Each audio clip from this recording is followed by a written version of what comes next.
നാവ് തീയാണ്. അത് ദുഷ്ടതയുടെ ഒരു ലോകം തന്നെയാണ്. ദുഷ്ടതയുടെ ലോകം തന്നെയായ അത് പ്രകൃതി ചക്രത്തെ മുഴുവൻ ചുട്ടുപഴുപ്പിക്കുന്നു. വിശുദ്ധ ഗ്രന്ഥത്തിലെ ഏറ്റവും പ്രധാനപ്പെട്ട, ഏറ്റവും മൂർച്ചയേറിയ വാക്യങ്ങളിൽ ഒന്നാണ് മേൽപ്പറഞ്ഞവ. പ്രഭാഷകന്റെ പുസ്തകത്തിൽ, സങ്കീർത്തനങ്ങളിൽ, സഭാപ്രസംഗങ്ങളിൽ, ജ്ഞാനത്തിന്റെ പുസ്തകത്തിൽ, ബൈബിളിൽ ഉടനീളം വാക്കിനെക്കുറിച്ച്, വാക്കിന്റെ ശക്തിയെക്കുറിച്ച് പ്രതിപാദിച്ചിട്ടുണ്ട്. ദൈവത്തിന്റെ വചനത്തെക്കുറിച്ച് പറഞ്ഞിട്ടുണ്ട്.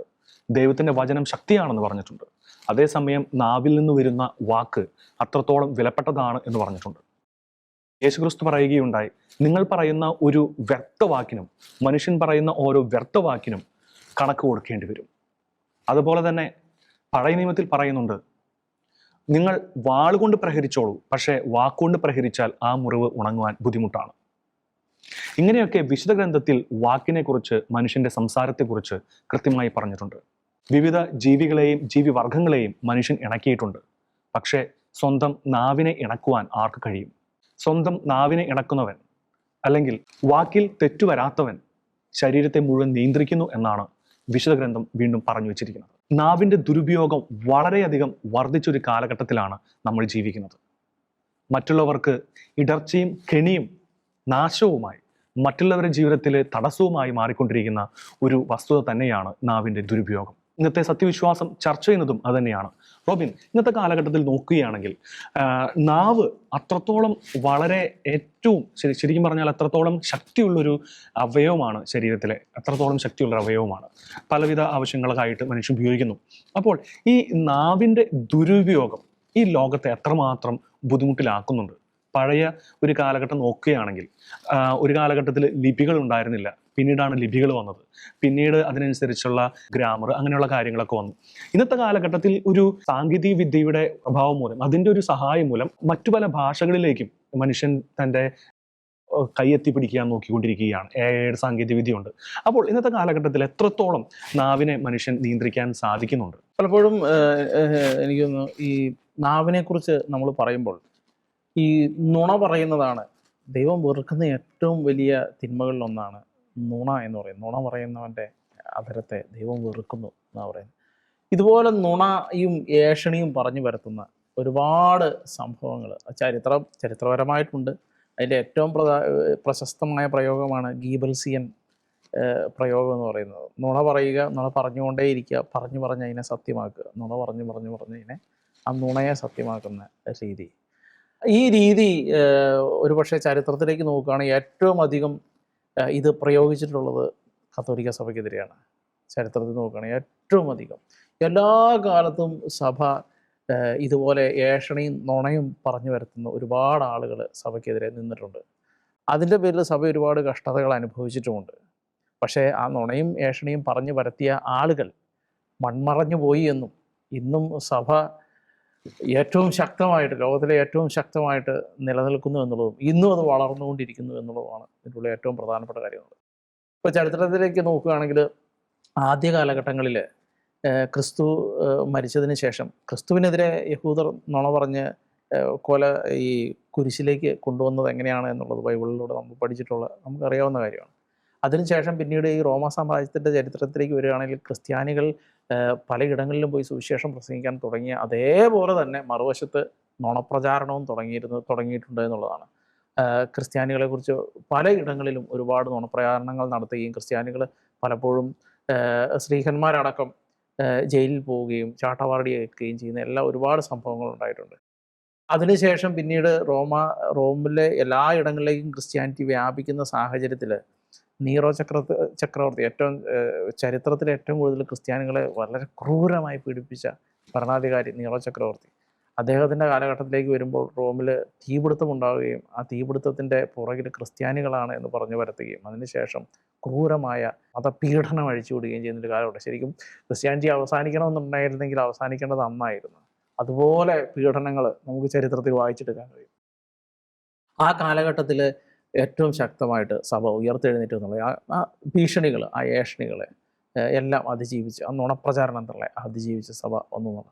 പിന്നീട് ചരിത്രത്തിൽ ഒരുപാട് സംഭവങ്ങളുണ്ട്. ഓർക്കുക, ഇന്നത്തെ കാലഘട്ടത്തിൽ പലപ്പോഴും സഭയെ മോശമായിട്ട് ചിത്രീകരിക്കാൻ വേണ്ടി എല്ലാവരും വിവിധ വിഭാഗങ്ങളിൽപ്പെട്ട ആളുകളെടുത്ത് ഉപയോഗിക്കുന്നതാണ് കുരിശുദ്ധം നടത്തി എന്നുള്ളത്. ഓർക്കുക, കുരിശുദ്ധം നടത്തിയെന്ന് പറയുമ്പോൾ ഇതേ കാലഘട്ടത്തിൽ, ഈ കുരിശുദ്ധം നടത്തിയെന്ന് പറയുന്ന അതേ കാലഘട്ടത്തിൽ ഇസ്ലാം ആ കാലഘട്ടത്തിൽ നടത്തിയ 300-ലധികം യുദ്ധങ്ങൾ നടത്തിയിട്ടുണ്ട്. 300-ലധികം യുദ്ധങ്ങൾ. പിന്നെ കൃത്യമായ കണക്കുണ്ട്, ചെറുതും വലുതുമായിട്ടുള്ള 300-ലധികം യുദ്ധങ്ങൾ നടത്തിയിട്ടുണ്ട്. പക്ഷെ അതൊന്നും കണക്കിൽ വരികയില്ല. കുരിശുദ്ധം നടത്തിയത് മാത്രമേ എടുത്തു പറയുകയുള്ളൂ. അങ്ങനെയുള്ള പ്രചാരണം, വ്യാജ പ്രചാരണങ്ങൾ. അതുപോലെ അങ്ങനെ നമ്മൾ ഇപ്പോൾ പുതിയ കാലഘട്ടത്തിൽ, അങ്ങനെയാണ് നമ്മൾ ഈ പുതിയ കാലഘട്ടത്തിലേക്ക് എത്തേണ്ടത്. ഈ കാലഘട്ടത്തിൽ എന്തോരം വലിയ പ്രചാരണങ്ങളാണ്. ഇപ്പോൾ ഓർക്കുക, കമ്മ്യൂണിസത്തിൻ്റെ കാലഘട്ടത്തിൽ മുഴുവൻ വ്യാജ പ്രചാരണമാണ്. സഭയ്ക്കെതിരെ മുഴുവൻ ഒരു സ്ഥലത്തൂടെ വ്യാജ പ്രചാരണം, ആ വ്യാജ പ്രചാരണത്തിൻ്റെ ചൂട് പിടിച്ച് അടിച്ചമർത്തൽ, കൊന്നുകളയൽ, ക്രൂരമായിട്ട് വൈദികരെ, സിസ്റ്റേഴ്സ്, അതുപോലെ വിശ്വാസികളടക്കം എത്രയോ ആളുകളെ കമ്മ്യൂണിസ്റ്റുകാർ കൊന്നു കളഞ്ഞിട്ടുണ്ട്. അതിനൊന്നും ഒരു കണക്കുമില്ല, ഒരു റെക്കോർഡുകളില്ല, ഒന്നുമില്ലാതെ അതിനെക്കുറിച്ച് ആരും സംസാരിക്കുകയില്ല. പക്ഷെ അതേസമയം സഭ പീഡനങ്ങൾ നടത്തി ആളുകളെ കൊന്നു, സഭ വിശ്വാസത്തിൻ്റെ പേരിൽ ആളുകളെ കൊന്നു, ആളുകളെ പീഡിപ്പിച്ചു. ഇങ്ങനെയുള്ള കഥകൾ മാത്രമേ പുറത്തു വരികയുള്ളൂ. അങ്ങനെയുള്ള കഥകൾ മാത്രമേ ഇവർ ചർച്ച ചെയ്യുകയുള്ളൂ. ഇപ്പോൾ ഓർക്കുക, ഭൂമി ഉരുണ്ടതാണ് എന്ന് പറഞ്ഞ് ഗലീലിയോയെ സഭ പീഡിപ്പിച്ചു എന്ന്, അത് നമ്മൾ ചെറുപ്പത്തിൽ സ്കൂളിൽ പഠിക്കുന്ന കാലത്ത് ആ അധ്യാപകർ പറഞ്ഞിട്ടുള്ള കാര്യമാണ്. പക്ഷെ പിന്നീട് നമ്മൾ ചരിത്രം വ്യക്തമായിട്ട് വായിക്കുമ്പോൾ അതല്ല അതിൻ്റെ കാരണം എന്നുള്ളത് വളരെ, കാരണം അതിനും ഒരുപാട് കാലം മുന്നേ ഈ കോപ്പർനിക്കസ് അവര് ഇത്തരത്തിലുള്ള കാര്യങ്ങൾ പറഞ്ഞിട്ടുണ്ട്. അന്നൊന്നും അവർക്കെതിരെ ആരും, അന്നും സഭ ശക്തമായിരുന്നു. ഈ ഗലീലിയോയുടെ കാലത്തെ കഴിഞ്ഞും ശക്തമായിട്ടുള്ള നിലനിൽപ്പുണ്ടായിരുന്നു. അന്നൊന്നും ഒരു പ്രതികരണം ഉണ്ടായിട്ടില്ല. ഇങ്ങനെയുള്ള കുറേ വ്യാജ പ്രചാരണങ്ങൾ സഭ ആ ശാസ്ത്രജ്ഞർക്കെതിരെ അല്ലെ സഭയുടെ പഠനങ്ങൾക്കെതിരെ പറഞ്ഞത് ഒരുപാട് ബുദ്ധിമുട്ടിച്ചു അല്ലെ പീഡിപ്പിച്ചു എന്നൊക്കെ പറയുന്ന രീതിയിലുള്ള ഒരുപാട് വ്യാജ പ്രചാരണങ്ങൾ. കാരണം ഇപ്പം യൂറോപ്പിൻ്റെ ഇതിനെ കുറിച്ച് പറയാം, സഭ യൂറോപ്പിൽ ശക്തമായി നിന്ന കാലഘട്ടം യൂറോപ്പിൻ്റെ ഇരുണ്ട കാലഘട്ടമായിരുന്നു എന്ന് പറയുന്നത് ഭയങ്കര വലിയൊരു വ്യാജ പ്രചാരണം അഴിച്ചുവിടുന്നത്. യഥാർത്ഥത്തിൽ ഈ മനുഷ്യര് അവിടുത്തെ പ്രാകൃത ഗോത്രവർഗങ്ങളായിരുന്നു. അവർ റോമിനെ കീഴടക്കുകയാണ്. റോമിനെ കീഴടക്കുമ്പോൾ പറയുന്ന റോമിൻ്റെ ആ സമ്പന്നമായ സംസ്കാരത്തെ ഇടിച്ചു നിരത്തിയവർ. കാരണം അവർക്ക് അത് ഉൾക്കൊള്ളാനുള്ള ശേഷിയില്ലായിരുന്നു. അതിനെ ഇടിച്ചു നിരത്തിയതിന് ശേഷം അവരുടെ സംസ്കാരം ഉണ്ടാക്കിയെടുത്തെന്ന് പറയുന്നത്. അതുപോലെ തന്നെ അവർക്ക് ഏറ്റവും കൂടുതൽ അക്സെപ്റ്റ് ചെയ്യാൻ കഴിയാത്ത, കത്തോലിക്ക സഭയുടെ ഏറ്റവും കൂടുതൽ അവർക്ക് അക്സെപ്റ്റ് ചെയ്യാൻ കഴിയാതിരുന്ന കാര്യം എന്ന് പറയുന്നത് കൊല്ലരുത് എന്ന് പറയുന്നതാണ്. കാരണം അതിൻ്റെ ഉള്ളിൽ അവർക്ക് ലോജിക്ക് കണ്ടെത്താൻ കഴിയുന്നത്. കാരണം അവരെ സംബന്ധിച്ച് കീഴടക്കുക, ശത്രുക്കളെ കൊല്ലുക, അങ്ങനെയുള്ളൊരു ഇതിലേക്കായിരുന്നു. അപ്പോൾ അവർക്ക് അത് ഒരിക്കലും ഉൾക്കൊള്ളാൻ കഴിയാറില്ല. പക്ഷെ അതിൻ്റെ ഉള്ളിൽ നിന്നാണ്, എന്നുവെച്ചാൽ ഈ ഓർക്കുക, ഈ ബ്രിട്ടീഷ് ഹിസ്റ്ററി ഒക്കെ എടുത്ത് വായിച്ചു നോക്കിയാൽ, ബ്രിട്ടീഷ് ഹിസ്റ്ററി ഒക്കെ എടുത്ത് വായിച്ചു നോക്കിയാൽ അവർ തന്നെ അതിൻ്റെ ഉള്ളിൽ അവരുടെ ചരിത്രത്തിൽ എഴുതി വെച്ചേക്കുന്ന ബാർബേറിയൻസ് എന്നാണ് അവരുടെ അപൂർവീയരായിട്ടുള്ള ആളുകളെ കുറിച്ച് എഴുതി വെച്ചേക്കുന്നത്. അവർ തന്നെ എഴുതി വെച്ചേക്കുന്നത്. അതായത് ചരിത്രം പഠിക്കുമ്പോൾ തീർച്ചയായിട്ടും നമുക്കത് മനസ്സിലാക്കാൻ സാധിക്കും. അതായത് ഈ ബാർബേറിയൻസ് എന്നൊക്കെ വേണം, അൺസിവിലൈസ്ഡ് പീപ്പിൾ, കുറച്ചുകൂടി നല്ല യൂസേജ് അതാണ്. അല്ല, അവരെഴുതിയേക്കുന്ന നമ്മളായിട്ട് അപ്പൊ അങ്ങനത്തെ ഒരു യൂസേജ് പറഞ്ഞാൽ തന്നെ ബാർബേറിയൻസ് എന്ന് പറഞ്ഞാൽ അങ്ങനെ തന്നെയാണ് ഉദ്ദേശിക്കുന്നത്. എന്ന് പറഞ്ഞാൽ ഒരു സിവിലൈസേഷൻ ഇല്ലാത്ത. അപ്പൊ റോമൻ സിവിലൈസേഷൻ, ഇപ്പൊ ജർമ്മനിക് ട്രൈബ് ഒരു എക്സാമ്പിൾ ആണ്. അപ്പോൾ റോമൻ സിവിലൈസേഷനെതിരെ ഭയങ്കരമായിട്ട് ഒരു കാലഘട്ടത്തിൽ, എനിക്ക് തോന്നുന്നു ഒരു AD 4, 5, 6 കാലഘട്ടത്തിലൊക്കെ ഭയങ്കരമായിട്ട് ഇടിച്ചു വന്നൊരു സിവിലൈസേഷൻ ആണ് ഈ ജർമ്മനിക് ട്രൈബ്.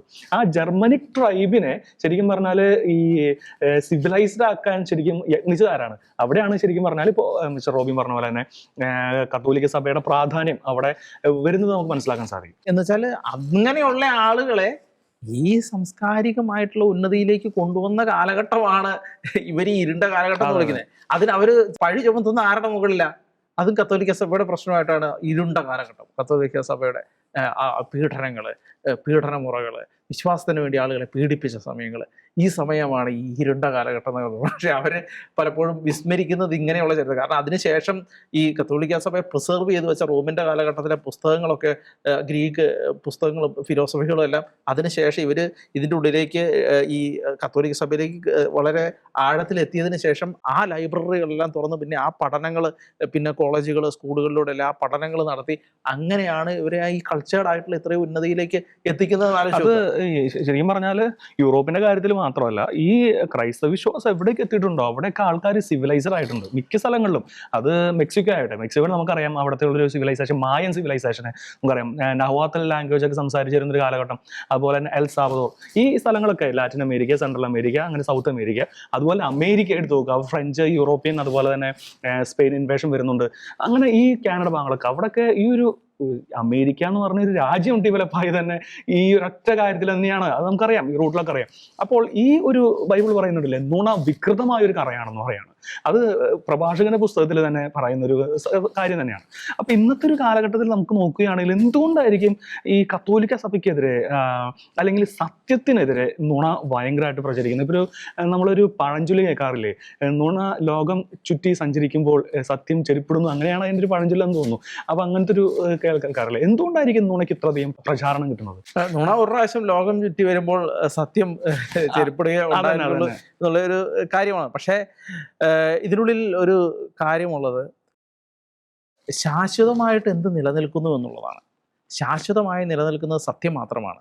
അറ്റ് പ്രസന്റ് പെട്ടെന്നൊരു നിമിഷത്തിൽ നമുക്ക് ഇന്ന് ആളുകളെ സ്വാധീനിക്കാൻ ഒരു നുണ കൊണ്ട് കഴിഞ്ഞേക്കാം. പക്ഷേ ആ നുണ പറഞ്ഞവനും നുണ പറയാൻ ആരൊക്കെ പ്രേരണ കൊടുത്തോ അവരും, ആ നുണ പറയാൻ വേണ്ടി അവരെന്ത് നേട്ടത്തിന് വേണ്ടിയാണോ നുണ പറയുന്നത് അതും എല്ലാം കാലഘട്ടത്തിൻ്റെ ആ ചാക്രികങ്ങളിൽ വിസ്മൃതമായി പോകുമെന്നുള്ളൊരു വസ്തുത അവിടെ നിൽക്കുന്നുണ്ട്. അത് ചരിത്രം അങ്ങനെയാണ്.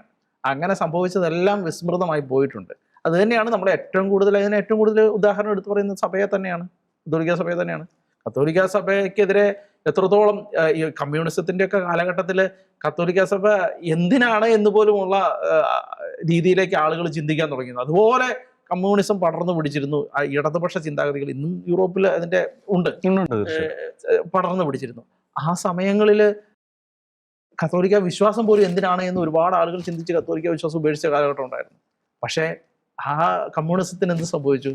USSRന്റെ കാലഘട്ടങ്ങളിൽ USSR ചോദിച്ച ഒരു ചോദ്യമുണ്ട്, ഈ സൈന്യവും ശക്തിയും ഒന്നും ഇല്ലാത്ത വത്തിക്കാൻ എന്തിനാണ് ഈ പൊളിറ്റിക്സിൽ സംസാരിക്കാൻ വേണ്ടി നിൽക്കുന്നത് എന്ന് ചോദിക്കുന്ന ഒരു സമയമുണ്ടായിരുന്നു. പക്ഷേ അതേ വത്തിക്കാന്റെ തലപ്പത്തിരിക്കുന്ന മാർപ്പാപ്പ ആണ് ഈ കമ്മ്യൂണിസത്തെ ഇടിച്ചു നിർത്തിയത് എന്നുള്ള ജോൺ പോൾ സെക്കൻഡ് എത്ര ഒരു ആയുധം പോലും കയ്യിലില്ലാതെ ഇത്രയും ശക്തിയുള്ള ഇത്രയും വലിയ ഒരു സംവിധാനത്തെ, ലോകം മുഴുവൻ പടർന്നു പിടിച്ച സംവിധാനത്തെ ഒന്നുമില്ലാതെ പൂ പറിക്കുന്ന ലാഘവത്തോടെ ഇടിച്ചു നിരത്തി കളഞ്ഞു എന്നുള്ളത്. അതാണ് വ്യത്യാസം എന്നുള്ളത്. USSR എന്നില്ല, പക്ഷെ വത്തിക്കാൻ ഇപ്പോഴും ഉണ്ട്, ഇപ്പോഴും ഉണ്ട് എന്നുള്ളതാണ്. ഇന്ന് റഷ്യ ആലോചിച്ച് നോക്കുക. റഷ്യ ഏറ്റവും കൂടുതൽ ക്രിസ്ത്യൻ ഭൂരിപക്ഷമുള്ള ഒരു രാജ്യമായി മാറി എന്നുള്ളതാണ്. അപ്പോൾ അങ്ങനെയാണ് ഈ വ്യാജ പ്രചാരണങ്ങളെ നമ്മൾ മനസ്സിലാക്കേണ്ടത്. അപ്പോൾ ഈ വ്യാജ പ്രചാരണങ്ങളെ പലപ്പോഴും ഇപ്പോൾ എനിക്ക് തോന്നുന്നു നമ്മൾ തട്ടിൽ പിതാവിന്റെ സർക്കുലർ ഉണ്ടാകുന്ന വ്യാജ പ്രചാരണങ്ങൾ കൊലപാതകത്തിന് തുല്യമാണ് എന്ന് വെച്ചാൽ അക്ഷരാർത്ഥത്തിൽ എന്തിനാണ് സഭയ്ക്കെതിരെ വ്യാജ പ്രചാരണം നടത്തിയത് എന്ന് ചോദിച്ചാൽ സഭയെ ഇല്ലാതാക്കുന്നതിന് വേണ്ടിയായിരുന്നു, കൊന്ന് ഇല്ലാതാക്കുന്നതിന് വേണ്ടിയായിരുന്നു. ആ വ്യാജ പ്രചാരണങ്ങളിലും ആ വ്യാജ പ്രചാരണം നടത്തിവരും വളരെ അപഹാസ്യമായി ഇല്ലാതാക്കപ്പെട്ടു. തീർച്ചയായിട്ടും ഇതിൽ ചർച്ച ചെയ്യുന്ന മറ്റൊരു കാര്യമുണ്ട്. കത്തോലിക്ക സഭയ്ക്കെതിരെ മാത്രമല്ല, സർക്കിളിൽ പറഞ്ഞിരിക്കുന്നത് വ്യാജ പ്രചാരണങ്ങൾ അല്ലെങ്കിൽ നുണ അങ്ങനെയുള്ള യൂസേജ് ആണ്. അത് മനുഷ്യനെ കൊലപാതകം എന്നൊരു തിന്മ തന്നെയാണ്. ഒരു ഉദാഹരണം പറയുകയാണെങ്കിൽ ഒരാളുടെ ജീവിതം നശിപ്പിക്കാൻ ഇന്നത്തെ കാലഘട്ടത്തിൽ, പണ്ടത്തെ കുറച്ചും കൂടി ബുദ്ധിമുട്ടാണെങ്കിൽ ഇന്നത്തെ കാലഘട്ടത്തിൽ ഒരാളുടെ ജീവിതം നശിപ്പിക്കാൻ നമുക്കറിയാം. കഴിഞ്ഞ കുറച്ച് മാസങ്ങൾക്ക് മുമ്പ് നടന്ന ഒരു ഷിഞ്ചിത കേസ് അല്ലേ, വളരെ ഫേമസ് ആണ്. നിസ്സാരമായൊരു കാര്യം ഒരാൾ ജീവിതം പോയി എന്ന് പറഞ്ഞാൽ ജീവിതം പിന്നെ ഇല്ല എന്ന് പറഞ്ഞാൽ ഒരു ജീവിതം നശിപ്പിക്കാൻ വേണ്ടിയിട്ട് ഒറ്റ വാക്ക് മതി എന്നുള്ളതാണ്. സോഷ്യൽ മീഡിയയിൽ ഒരു വാക്കിട്ട് കഴിഞ്ഞാൽ ഒരാളെ കട പൂട്ടിക്കാം. തീർച്ചയായിട്ടും മാന്യമായിട്ട് നടത്തുന്ന ഒരു വ്യക്തിയാണ്. ആളോട് എന്തെങ്കിലും പ്രശ്നമുണ്ടോ അല്ലെങ്കിൽ ഏഷ്ണി കാണിച്ചോ സോഷ്യൽ മീഡിയയിൽ കൊണ്ടുവിടുന്നു, അവൻ തീർന്നു. അങ്ങനെ ഓരോ ആൾക്കാരും ഇപ്പോൾ എനിക്ക് തോന്നുന്നു പല ചെറുപ്പക്കാരുടെയും വിവാഹം മുടങ്ങി പോകുന്നത് ഈ പല അടുത്തുള്ള ആൾക്കാരുടെ ഈ പല ഏഷ്ണി മൂലമാണെന്ന് നമുക്ക് തീർച്ചയായിട്ടും പറയാൻ സാധിക്കും. ഇനി അടുത്തത് വേറൊരു കാര്യം ഇതോടൊപ്പം കൂട്ടിച്ചേർക്കുന്ന മറ്റൊരു കാര്യമാണ് അപവാദം പറയുക, ഏഷ്ണി പറയുക, അതോടൊപ്പം അബ്യൂസീവായ വാക്കുകൾ. ഇന്ന് സോഷ്യൽ മീഡിയ എടുത്തു നോക്കിയാൽ, പ്രത്യേകിച്ച് ഫേസ്ബുക്ക് എടുത്തു നോക്കിയാൽ, യൂട്യൂബ് എടുത്തു നോക്കിയാൽ ഭൂരിഭാഗവും, അതായത് ഇവർക്ക് ആ പറയുന്ന ആൾക്കാർക്ക് അതിൽ പ്രത്യക്ഷത്തിലോ പരോക്ഷത്തിലോ യാതൊരു പങ്കുണ്ടാവില്ല. പക്ഷെ അവരുടെ വായിൽ നിന്ന് വരുന്നത്, ഭൂരിഭാഗം ആൾക്കാരുടെയും വായിൽ നിന്ന് തെറി അല്ലെങ്കിൽ ഇതുപോലെയുള്ള അബ്യൂസീവ് ആയിട്ടുള്ള വാക്കുകളായിരിക്കും. എന്തെങ്കിലും സോഷ്യൽ മീഡിയയിൽ ഇപ്പോൾ എന്തെങ്കിലും ഒരു അപകടം ഉണ്ടായി, അപ്പോൾ സോഷ്യൽ മീഡിയയിൽ ആ ഒരു അപകടത്തെ ചിത്രീകരിച്ചുള്ളൊരു വീഡിയോ ഇടുന്നു. പിന്നീട് അതിനുശേഷം ഇതിൽ യാതൊരു പങ്കുമില്ലാത്ത ദൃക്സാക്ഷികൾ ആയിട്ട് പോലും അല്ലാത്ത ആളുകൾ അവിടെ ഒന്ന് നീതിന്യായം നടത്തുന്നു. അതായത് social media justice and fair എന്നൊക്കെ പറഞ്ഞ പോലെ അങ്ങനത്തെ നീതിന്യായം നടത്തുന്നു. അങ്ങനത്തെ ഒരു നാവിന് അത്രത്തോളം തകർക്കുന്ന ഒരു അവസ്ഥയിലേക്ക് മാറിപ്പോകുന്നുണ്ടോ എന്ന് സംശയിക്കേണ്ടിയില്ലേ? ഇതിൻ്റെ ഉള്ളിൽ സോഷ്യൽ മീഡിയയിൽ ഈ കാലഘട്ടത്തിൽ ഏറ്റവും കൂടുതൽ എന്ന് വെച്ചാൽ ഒരുപക്ഷെ ഈ പറഞ്ഞ പോലെ വളരെയധികം അബ്യൂസീവായിട്ട് വാക്കുകൾ ഉപയോഗിച്ച് പലപ്പോഴും ഇവർ ഉപയോഗിക്കുന്നൊരു കാര്യം എന്ന് പറഞ്ഞു കഴിഞ്ഞാൽ ഈ യൂറോപ്പിലേക്കുള്ള മൈഗ്രേഷനാണ്. യൂറോപ്പിൽ എന്ത് തീവ്രവാദം നടന്നാലും എന്ത് നടന്നാലും അപ്പോഴേ മാർപ്പാപ്പയെ തെറി വിളിക്കുന്ന ഒരു കൂട്ടം ആളുകൾ. ഇവർ മനസ്സിലാക്കാതെ പോകുന്നത് മാർപ്പാപ്പ എന്താണ് പറഞ്ഞത്? മാർപ്പാപ്പ പറഞ്ഞത് ഈ ആളുകളെ നിങ്ങൾ സ്വീകരിക്കണം, അവർക്ക് പട്ടിണി കിടക്കാതെയും അവരുടെ ജീവിതം ദുരിതപൂർണമാകാതെ ഇരിക്കാനുള്ള കാര്യങ്ങൾ ചെയ്തു കൊടുക്കണം എന്നാണ് പറഞ്ഞത്. അതല്ലാതെ മാർപ്പാപ്പ എന്താണ് പറയുന്നത്? ലയോ 14 മാർപ്പാപ്പ ഒരു കാര്യം കൂട്ടിച്ചേർത്തിട്ടുണ്ട്. ഒരു രാജ്യത്തിന്റെ സുരക്ഷ നോക്കേണ്ടത് ആ രാജ്യത്തിന്റെ ഭരണാധികാരികളാണെന്നും കൂട്ടിച്ചേർത്തിട്ടുണ്ട്. അപ്പൊ അതിന്റെ ഉള്ളിൽ നിന്ന് അതാണ് നമ്മൾ പറയുന്നത്. മാർപ്പാപ്പ എന്ത് പറഞ്ഞു വന്നു? ഇപ്പം അവർക്ക് ഇറാനുമായിട്ടുള്ള യുദ്ധത്തില് ഇറാന്റെ സിവിലൈസേഷനെ തന്നെ സ്റ്റോണേജിലേക്ക് ആക്കി കളയും എന്ന് ഡൊണാൾഡ് ട്രംപ് ഭീഷണി മുഴക്കി. അപ്പൊ മാർപ്പാപ്പ ഇടപെട്ടു. മാർപ്പാപ്പ പറഞ്ഞു അങ്ങനത്തെയുള്ള പരിപാടികൾ ചെയ്യാൻ കഴിയുന്ന കാര്യമല്ല, അതൊന്നും ചെയ്യാൻ പാടില്ലാത്തതാണ്. കൃത്യമായിട്ട് നിലപാടെടുത്തപ്പോൾ ഡൊണാൾഡ് ട്രംപ് ഒരുപാട് അബ്യൂസ് നടത്തി. അപ്പോൾ പിന്നീട് മാർപ്പാപ്പയോട് പത്രപ്രവർത്തകർ ചോദിച്ചപ്പോൾ മാർപ്പാപ്പ പറഞ്ഞു, എന്താ ഞാനത് പറയാനാണ് ഇവിടെ ഇരിക്കുന്നത്, അതല്ലാതെ എന്താണ് പറയുന്നത്, അതെൻ്റെ കടമയാണ് അത് പറയേണ്ടത്. ഇതേ കാര്യം തന്നെയാണ് മൈഗ്രേഷൻ്റെ കാര്യത്തിൽ പാപ്പ ഇത്രേ പറഞ്ഞുള്ളൂ.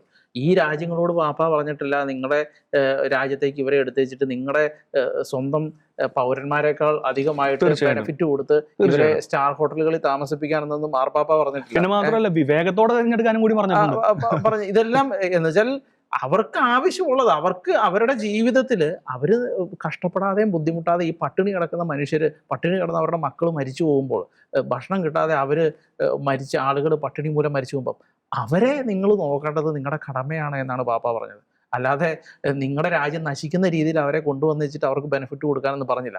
ആ പരിപാടി ചെയ്തത് ഈ ഇടതുപക്ഷ ചിന്താഗതിയുള്ള യൂറോപ്പിലെ നേതാക്കന്മാരാണ്. അവർ മൾട്ടി കൾച്ചറലിസത്തിൻ്റെ പേരിൽ എല്ലാ വിഭാഗത്തിൽപ്പെട്ട ആളുകളെയും സ്വീകരിച്ച് അവരുടെ ഗവൺമെൻറ്റിലും അവരുടെ ഭരണ സംവിധാനങ്ങളിലും എല്ലാം ഇവരെ കൊണ്ടുവന്ന് ഇവരുടെ തത്വശാസ്ത്രം നിർബന്ധമായി മറ്റുള്ളവരെ പഠിപ്പിച്ച് അങ്ങനെ ഇവർ കാണിച്ചതിൻ്റെ ഫലമാണ് ഇപ്പോൾ ഇവർ അനുഭവിക്കുന്നത്.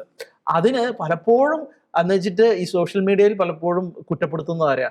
ഈ പോപ്പ് ഇല്ലായിരുന്നെങ്കിൽ, പോപ്പിന്റെ മൈഗ്രേഷനിൽ പോപ്പ് ചെയ്തില്ലായിരുന്നെങ്കിൽ ഈ സംഭവങ്ങളൊന്നും ഉണ്ടായില്ല എന്നാണ് നിഷ്കളങ്കനായ മാർപ്പാപ്പയും നിഷ്കളങ്കരായ കത്തോലിക്ക സഭ വിശ്വാസികളെയാണ് ഇവർ പരസ്യമായിട്ട് അവഹേളിക്കുന്നത്. ഇപ്പോൾ ഈ ഇടയ്ക്ക് നമുക്ക് അറിയാവുന്ന നമ്മുടെ കേരളത്തിൽ നടക്കുന്ന ഒരു അവസ്ഥയാണ്. ഇപ്പോൾ നമ്മുടെ അമല അതുപോലെ തന്നെ ആശുപത്രി, പിന്നെ ജൂബിലി മിഷൻ ആശുപത്രിയുടെ പേരിൽ നടന്ന വ്യാജ പ്രചരണങ്ങൾ. അപ്പൊ അതിന്റെ പിന്നിൽ തന്നെ ശക്തമായൊരു വ്യാജ പ്രചരണം നടത്തുന്ന ആൾക്കാർ തന്നെയുണ്ട്, തകർക്കാൻ വേണ്ടി നോക്കുന്ന ആൾക്കാർ തന്നെയുണ്ട് എന്നുള്ളത് സത്യമാണ് അല്ലേ?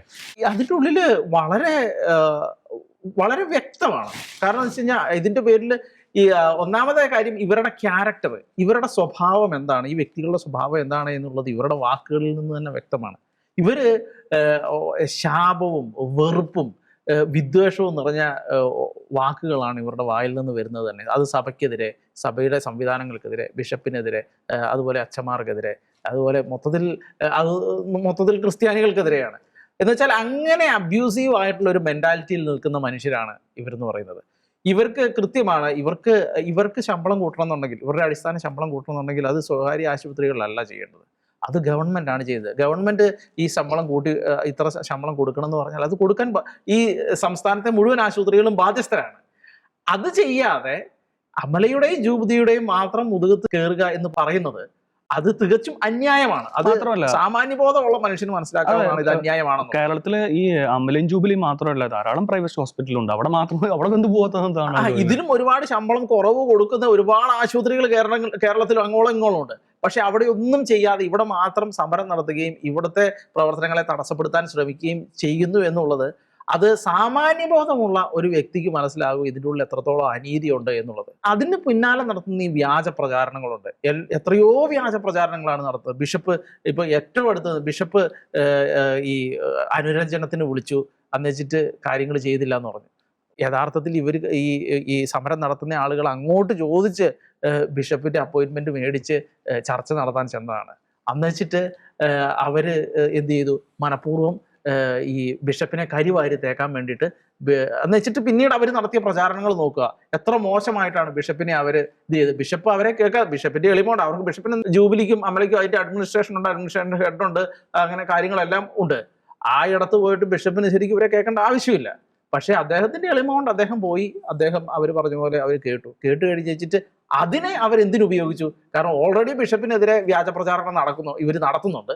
അതിൻ്റെ കൂടെ ആ വ്യാജ പ്രചാരണത്തിന് ബലം കൊടുക്കാൻ വേണ്ടിയാണ് ഇവർ ഈ പരിപാടി ചെയ്തത് എന്നുള്ളതാണ്. അതാണ് ഇതിലുള്ള ഏറ്റവും പ്രധാനപ്പെട്ട കാര്യം. അപ്പോൾ ഇതുപോലെ വ്യാജ പ്രചാരണം നടത്തുന്നത് സോഷ്യൽ മീഡിയയിലൂടെ ഇന്ന് ഏറ്റവും കൂടുതൽ പ്രത്യക്ഷമായിരിക്കുന്നത് ജൂബിലിയുടെ അമലയുടെയും കാര്യത്തിലാണ് എന്നുള്ളതാണ് നമുക്ക് എടുത്തു പറയേണ്ടത്. അതുപോലെ തന്നെ നമ്മൾ നോക്കേണ്ട മറ്റൊരു കാര്യമാണ് ഇപ്പോൾ ഇൻഡിവിജ്വൽ പ്രൈവസി എന്നൊരു ഭാഗം. ആ ഒരു കാര്യത്തിലും ഈ ഒരു നാവിൻ്റെ ദുരുപയോഗം വളരെ വന്നിട്ടുണ്ട്.